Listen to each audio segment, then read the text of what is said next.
What if I tell you that a loan isn't your burden? You are the one carrying the bank. Every month, you hand over a piece of your freedom without even realizing it.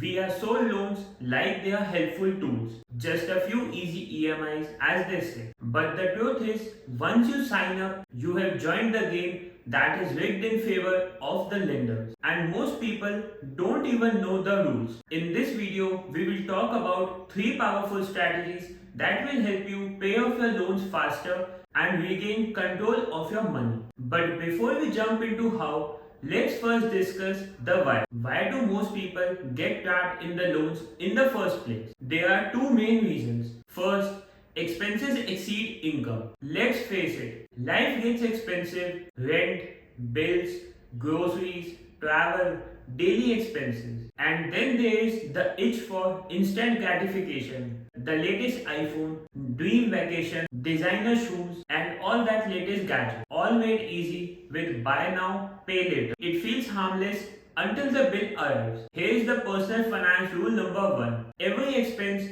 has to be either backed by your income or a loan. Reason number 2. Credit has become frictionless. Banks have gamified credit. 0% EMI, 10-minute approval, single click pre-approved loans, and the rupees 999 per month EMI on say rupees 1 lakh worth of loan. But what we don't see is the true cost, thousands or maybe lakhs over the lifetime of the loan. Let's look this practically using an EMI calculator. Let's say you take a rupees 1 crore loan at 8.5% interest for 15 years. Your EMI is around 98,500 rupees. The total interest that you would be paying on this rupees 1 crore loan is about 77 lakh 25,000, and the total amount that you will be returning to the bank over the course of these 15 years is rupees 1 crore 77 lakh 25,000. Now you would be thinking that this EMI of rupees 98,500 seems to be too much per month, and the lenders also understand this. So now let's stretch this 15-year tenure to 30 years to reduce this EMI amount. Now let's see, when we have increased this loan tenure to 30 years, what all changes. The monthly EMI comes down to almost 76,900, though the interest rate and principal amount remain the same. What changed is that you have increased the loan tenure from 15 years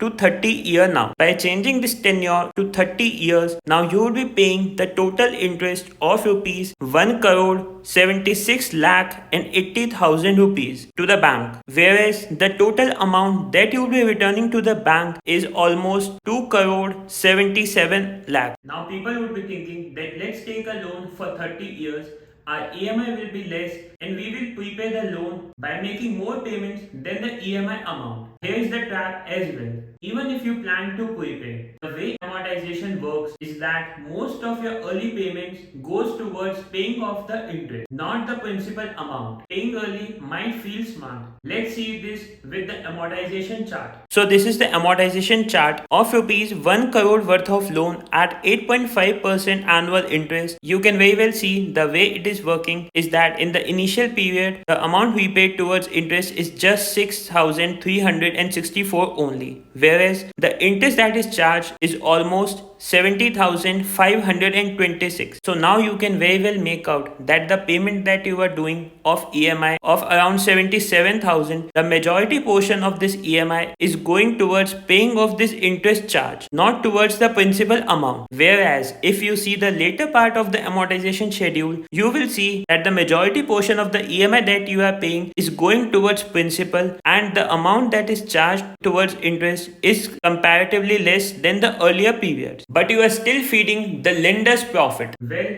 that's the illusion. Now let's dive into 3 proven strategies to pay off your loans faster and saving some amount in the form of interest. Before we dive into the strategies, always remember this one universal rule: always pay more than the minimum due, even if it is just a little amount, and focus on one loan at a time for best results. So the strategy number 1 is the avalanche method. This strategy states that you pay off the highest interest rate loan first while paying the minimum amount due on others. Once you are finished with paying off this high interest rate loan, then pay off the second highest, then the third highest, then the fourth, and so on. Let us say, for example, you have three loans: a credit card loan, a housing loan, and a car loan. Housing loan generally carries a lower interest rate than the credit card loan and car loan. Then comes the car loan, and the highest is credit card loan. So, if you are following this avalanche method, first pay the credit card loan, then pay the car loan, and then pay the housing loan. Also, to keep in mind the monthly amount that you will be saving in the form of EMIs when your first loan is over, use that amount to pay off the second loan. This saves the most money in the form of interest over time. Second strategy is the snowball method. This strategy says pay off the smallest amount in loan first, irrespective of the interest rate. Let's say you have a housing loan of around 75 lakhs, car loan of 10 lakhs, and credit card loan of 40,000. So as per this strategy, pay off the credit card loan first, then the car loan, and then the housing loan. And the same thing applies here. Once you are done with paying off the credit card loan, the amount that you were paying in the form of EMI for credit card loan, increase that amount in the form of payment towards car loan. And once your both loans are over, then you increase the total amount that you pay towards the housing loan. What this strategy essentially does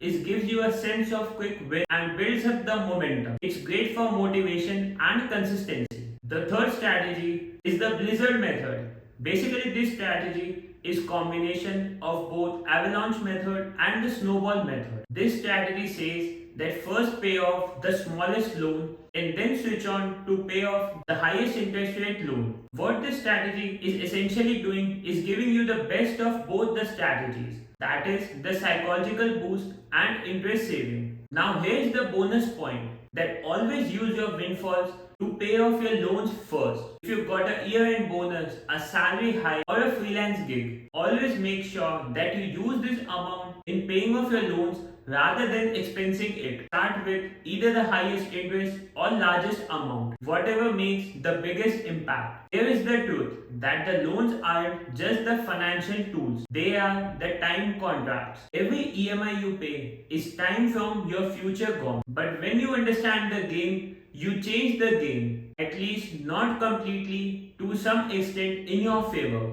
You don't just pay off your loans faster, but you buy back your freedom. With that said, I will see you in the next one. Thank you so much.